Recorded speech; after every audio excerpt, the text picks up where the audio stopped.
How you feeling, Beaver Con? Whoop, whoop, whoop. Hello, everyone. Come on in, grab a snack, get ready. We're going to take turns doing this talk, and so I'm going to let Brock start, and then I'll finish the talk. Thanks for being here. All right.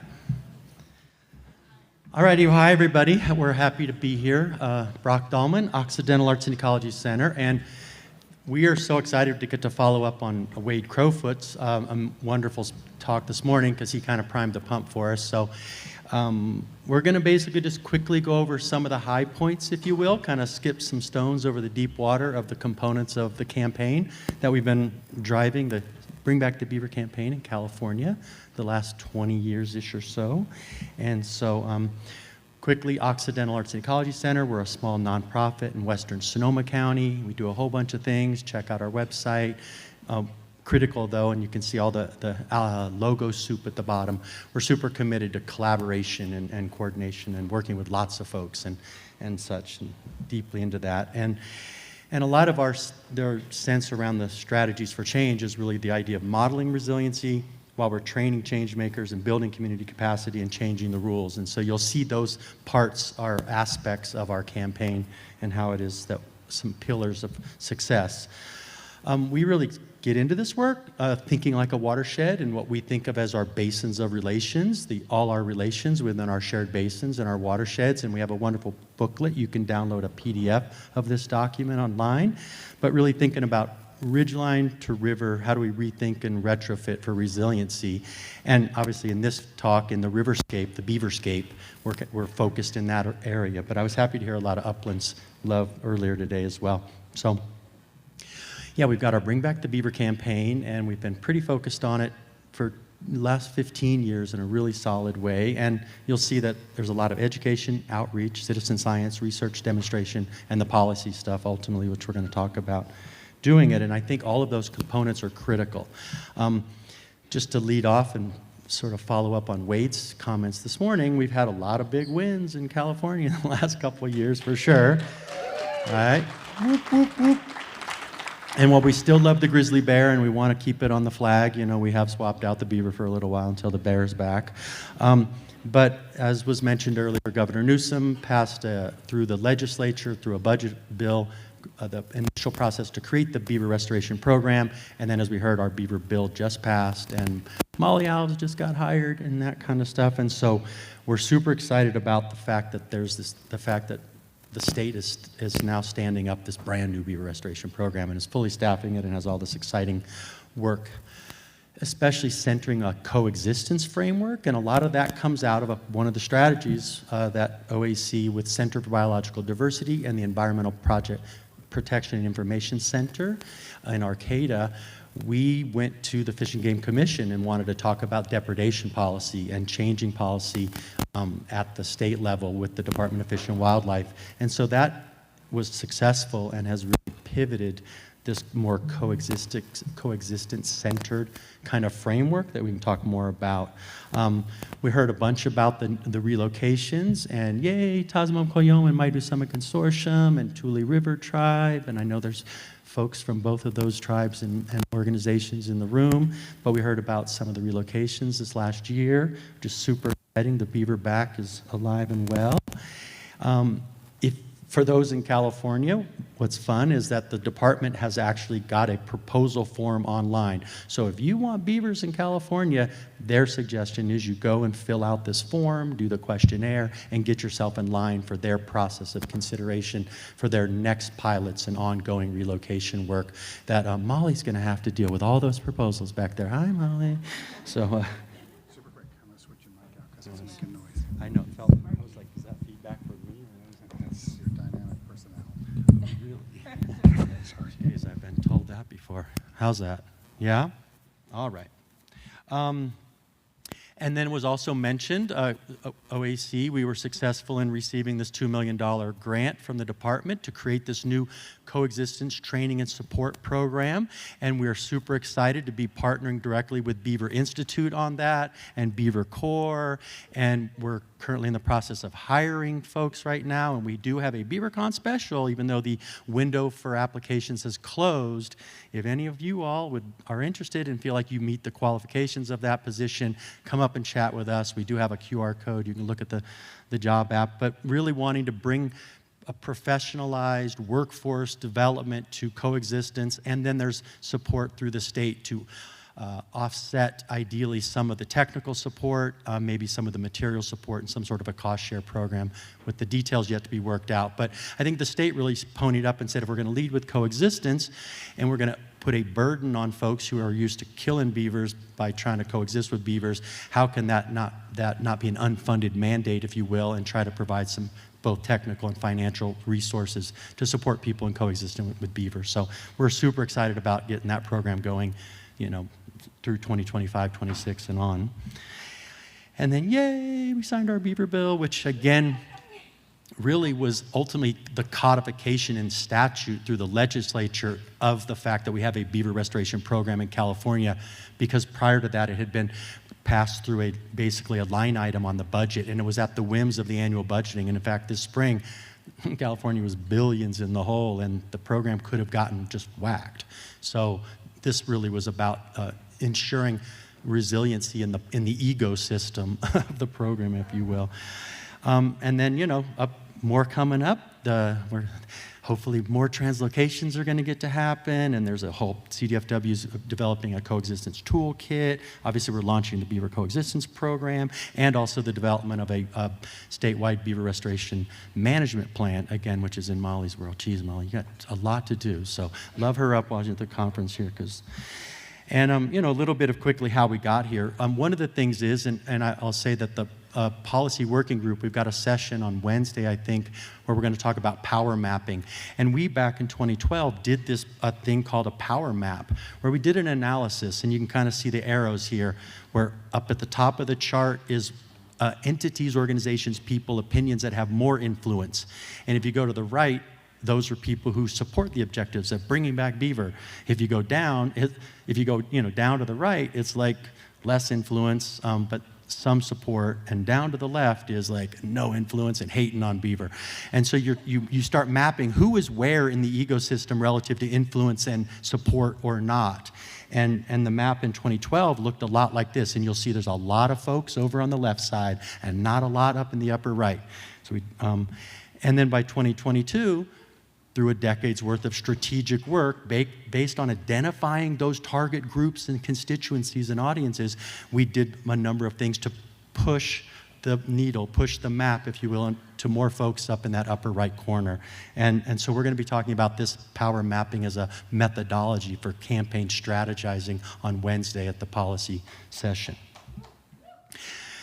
Real quick, it's always been fun for us in like State of the Beaver conferences or BeaverCon over the years, last decades, and people are like, what? You guys in California don't really think that beaver are even native to your state, or we're only kind of native? We had to take that fight on, and that was our first big fight in 2012 and 2013, which we did with several peer-reviewed papers that are worth looking at. And then a lot of it was really seeking out allies. And so the Salmon Restoration Federation early on, we'd already been involved with them for many years, and the fish heads, and what is that one of your projects there, Sarah? Oh, Sarah Beasley's dog, Yurok Fisheries over here. And so exactly that, partnering with Yurok Fisheries, partnering with Salmonid Parks, partnering with folks all over to engage in supporting how their goals can be helped moving forward if beaver can be helpful to that.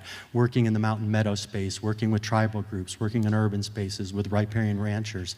And so I think we've really dedicated a lot of that. And using a science-based and accessible targeted outreach. Although if you're going to fight incision, damn well fight it with incisors, right? Sink your teeth into this issue and stick with it, as they would say, right?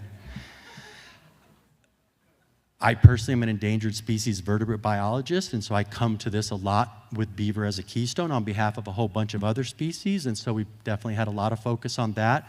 I would say with Cascades frog, that frog in the center, willow flycatcher down in the lower right, we have incredible data now showing a direct correlation between the presence of good beaver habitat supporting those species, the salmonids increasingly, the sage grouse, the pond turtles. So that's really super fun. Even blackback woodpecker which folks don't think about so much. They think about as a species of burned out areas, but in a green forest where beavers inundated and killed out conifers and making snag habitat, you can get blackback woodpecker breeding habitat in a green forest setting. Just saying. And so here's a wonderful map of some of the work of the Institute for Bird Populations and Point Blue Conservation Science, looking at the relationship between beaver habitat, wetted areas, and willow flycatcher, which is the bird species in the state right now, terrestrial species that is population is tanking the hardest right now. And look at that line on the graph in the center, basically number of birds relative to beaver dams, and it's just almost a 45-degree angle. The correlation is very tightly correlated, and that's amazing. And then also other things that not only beaver dams per se create habitat, but bank burrows and big rivers, and this is some amazing work of bank lodges and river reefs in the Smith River system that was brought up. And so, again, we talked a lot about here, also focusing on other things, flood and drought and deluge and fire and carbon and those kinds of things. And so just, if you're dealing with a keystone species who plays in a bunch of spaces, you have to step up and play in all those spaces on behalf of being a spokesperson for beaver. So, and then at some point get that into plans, into policies, and change that kind of stuff. And so it may be a food fight, but we're in it to win this food fight. So I'm going to pass it over to Kate. Thank you. All right, let's do this. So, yes, we've been at this for a while, and it's evolving. Just like beaver, it's a dynamic situation, so we want to adaptively manage. And there's been a lot of interest, and people are so enthusiastic about moving beaver. You get to interact with them, it's amazing. Or mimicking them. You get to build like a beaver. And yet there's all these other suite of strategies that we really want to make sure people consider first. So that's a big part of what we do, is this holistic understanding of, it's really important that we stick with the beaver we have first and try not to de-beaver those areas, and really see how we can enhance and expand their habitat. And of course, relocation is a super important tool in those places where beaver have been extirpated, but let's not start with that necessarily. Also, in the coexistence space, a lot of people think they know what they're doing, and then you've heard the stories, the chicken wire, all the failures, and people give up. And so having really solid demonstration sites that you can show people, take people out to, ideally do it with the agencies and the land managers and the entities that are having the most issues with them, so that they have an in-house example and you get more buy-in. It's really, really critical. So Caltrans, departments of transportations, et cetera, really key in. That's like a very strategic, important thing to do to make sure that we get more buy-in there. Also, to get more buy-in, we want to have these bigger scale demonstration sites where we can bring all kinds of targeted audiences out to see the work that the beaver are doing themselves. And ideally, if they can have all of the strategies represented, coexistence and the expansion enhancement, and this is a place that we luckily have 45 minutes from our state capitol, called Doty Ravine, and it has been one of our best demonstration sites. It's easily accessible, it's a working landscape. The ranchers are still persisting and thriving because their forage is lasting longer into the dry season. And just by simply stop killing the beaver and reinforcing their dams and really giving them more processed space by taking down levees, these beaver have increased their wetted area by 1,200%. And all for under $75,000. So this is a tour we brought this spring out with our director of California Department of Fish and Wildlife, which really helped bring it home for our policymakers and just to show them firsthand what is happening on that scale. Super important. We get a lot of important work done in the field. We do very targeted tours with regulators just to talk about permitting. And so that's, as you all know, such a helpful tool. A lot more magic happens when you get to be in person in the field. And then it's so important to, when invited, show up and support our allies. And we're so grateful to be able to do that with our tribal allies, and so grateful that we have Maidu Summit Consortium here in the audience and our Tule River tribal members as well. We've really been honored. This is a training that we just got to do this July, training a bunch of their natural resources, forestry crews to do this work on their own. They are so jamming and doing this incredible work in their homelands, and we're just so excited to get to witness this amazing work that they're doing. And similarly, up with the Mountain Maidu, up in the North Fork Feather River watershed, amazing work that they are doing as well, training their own crews and doing beaver restoration. And both of these sites now have become incredible demonstration sites of what tribal leaders can do to really leverage their sovereign status and their, to get stuff done and do work to really support their tribal members in getting these job skills and to bring back the beaver and have incredible results. I was just out here actually 2 weeks ago, and the beaver have built a 300-foot dam. It's amazing. So really impressive, and I'm so grateful to get to be part of that. So I don't know how many people were just at the last session with ranchers. That was really inspiring and fruitful conversation to have. I think it's really important to consider everyone as a potential ally. And for us, the ranchers who, we have a very strong ranching community in California, and we can't afford to alienate them, actually. And there are those that have success stories that aren't being shared. And so the more we can get those stories out there and have them become the spokespeople within their community, it's going to be a lot more effective than having some long-haired hippies show up and say, well, we think you should, embrace beaver. So that's one of the great successes that we've been having, and I know a lot of you are doing that already in your work, and so we love to collect rancher success stories. Any success stories are really important to share, but especially with targeted audiences, because it's a lot easier for them to hear that from their own community. Obviously, this goes without saying, here we are gathering with beaver professionals. It's so helpful and amazing. I was like, last night when we got here and went over and had the cocktail hour, it was just it felt like the most incredible homecoming to just see so many incredible people who are doing such dedicated work. And it's so important for us to get together, to inspire one another, to share ideas. And, this undertaking of a 500-person conference is so huge. I just bow down to you all who are doing this with Beaver Institute. It's incredible. For those of you who don't have that capacity, we pulled off the Beaver Summit just as an online thing through Zoom, and it totally worked, and we got a lot of incredible work done as a result. So don't underestimate the power of just convening a big Zoom meeting, a summit in your community or your state or whatever group of people you're really wanting to get together. It really makes a difference.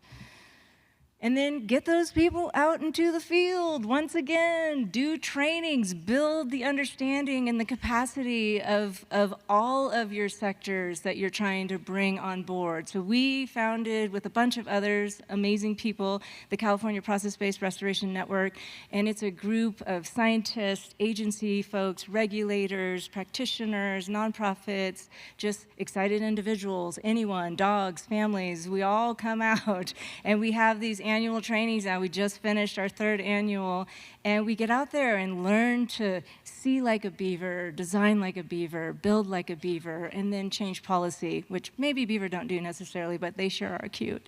So highly recommend coordinating and doing these kind of things. If you're interested in our model, our network, definitely ask us more questions. It's a super fun group. And then the more groups we have doing this work in our state, the better. And we're so grateful. We actually have 2 of our beaver groups here. We've got the Santa Barbara Beaver Brigade and our SLO Beaver Brigade. Yay! Awesome. It's so important that we support these groups emerging that are grassroots, community-based. They know who they need to get to say yes in their community. They are the ones who are going to effectively be able to do this power mapping exercise to make change in their county, in their region. And the more love we can give them, the better. And send them funders. It's anyone who's started a nonprofit and tried to fundraise, that becomes your full-time, double overtime job. So for those of us who have got a little bit more time in that world, it's really nice to be able to share that largesse and really incubate these organizations and make sure that they are strong and doing this important work as well. It's also really helpful to have very specific information that's user-friendly about your area, your region, the zone that you're trying to make changes with beaver restoration in. This is a book that we did for the whole state of California. We're in the process of updating it right now because, oh my gosh, we can't keep up with the changes. It's such a quality problem to have. We're so happy. So this is available online if you're interested, but it's just for us been a really helpful way to just bring people in, and we get, folks that are saying, oh my gosh, I read this with my 10-year-old and they were able to understand it. This is so helpful. Thank you. And then really, our state agencies are often underfunded and we don't have a lot of population dynamic information. And so the more we can enlist our citizens, the more we can get buy-in. We have done, with iNaturalist, we've done beaver blitzes where we literally just organize. We're only focusing on beaver. We're not doing a full bio blitz, but we're taking anyone who wants to come out and try to figure out where the beaver are in our county. And it's really fun. And it's a great source of data that we can then use later. And I will give a shout out to CDFW, who now has their own survey. Please fill it out if you're a California person and make observations there, because we're going to hand the mantle over to them so they can now start doing that. Obviously, media can be really helpful. It can also be really harmful. It's really nice if you have media folks that are super shrewd and willing to honor your time. We're all super busy. I don't know how many of us have done, videos and interviews that just ended up on the cutting room floor. I know that's not always the fault of the journalist, and it's really helpful to develop these relationships with journalists over time that that you can trust and that they're thoughtful and that they're gonna do a fair story and hopefully give you some good exposure. And we're all so grateful for Ben Goldfarb's work and Leila Phillips and all the different authors that have done beaver books that really help put beaver on the map. And that's certainly helped us as well. And if at a certain point you have the capacity, I would highly recommend hiring a full-time beaver lobbyist. It has definitely made a difference for us. She will, very much say that she was, we got the basketball up on the rim and she just had to put it in. And so, yeah, Jennifer Fearing here has been really helpful. It's an amazing thing. Obviously, what we're doing here, building coalitions, really forming those partnerships with all kinds of different folks to really support the work that we're doing to change policy really helps. And ultimately, persistence does pay off. Change is possible. Stick in it for the long game. It's all about relationships, ripeness, resources, and quite frankly, retirements. So our work has just begun. We still obviously are gonna roll up our sleeves, and it's amazing what's happening in California, and it's kind of now the beginning of the whole new era, and we still have a lot of work to do, but we're so excited for the opportunity, and blank slides as well. So with that, thank you so much for your attention. Super appreciate it.